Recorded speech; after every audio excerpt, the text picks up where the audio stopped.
الوقت فاش دخل ازارو راه ما بقى عندنا حتى اتاكو. كاينين الناس دابا اللي كيقولوا من حقهم. انا دائما عندي يعني كنحترم جميع الاراء، وبالعكس بواحد التواضع كبير وبواحد الراس صغير كنبني على بزاف ديال الاراء، خصوصا الاراء اللي كنحس بها بانها اراء يعني نابعه من الغيره ونابعه من بعقلانيه. ف كاين الناس اللي كيقول لك ما جبناش دي زيدي. حنا ما كانش عندنا الاختيار اولا، ودابا خصكم تعرفوا بان اليوم راه حنا كنلعبوا بصعوبات كثيره يعني، بكل صراحه بكل صراحه. اليوم راه كيبان بانه كاين لاعب بركاوي اللي كان لو كان مهاجم اخر كنت غادي نخرج لاعب بركاوي. لكن لاعب بركاوي اللي استنزف من الناحيه البدنيه، ومع ذلك ما يمكنلكش تخرجه وانت كتشوف بان خصو يخرج. استنزف علاش؟ لان لو كان خرج وتضرب ازارو ما عندناش حتى اتاكو. ما يبقاش، ما كاينش اتاكو، ما عندنا حتى اتاكو، ما كاينش اتاكون في البون توش كامل. يعني لي دوز اتاكون اللي كاينين هو البركاوي وهو ازارو.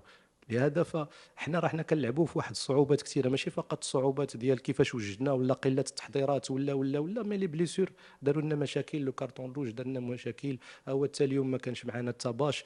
يعني راحنا حتى في المجموعه راحنا ماشي ب 23. دابا حنا في المجموعه راحنا اقل من 23، لان النوري في اول مقابله قبل من اول مقابله تبليسنا، وانتم عارفين القانون 24 ساعه قبل ما يمكن لكش تبدل. هو التبليسه في اخر دخلات 24 ساعه. يعني ها هو بعدا من قوسين من هالنوري. كذلك ها هو دابا اليوم ما كانش عندنا في لو بون دو توش باش. المقابله اللي قبل راه واخا كان ازارو في لو بون دو توش ما كانش يمكن له يلعب، لان كان عنده مشكل في الفخذ ديالو.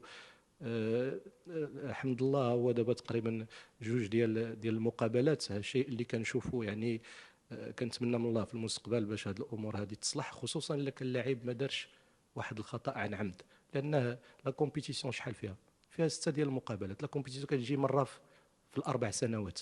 كيفاش انك تحرم واحد اللاعب اللي وقع واحد الكارطون روج واللي ماشي متعمد، ولا كان شي حاجه اللي سيئه كثير اللي كتسوء ليه ولا لا ديسيبلين ولا هذا، وتحرموا من جوج المقابلات ونصف. تحرموا من المقابله اللي يلعب وتحرموا من جوج مقابلات اخرين. الوغ كو الا وصلت للفينال، وصل الفينال عنده هي 6 المقابلات. فكنتمنى من الله باش الامور تعاد فيما يتعلق بهذه النقطه.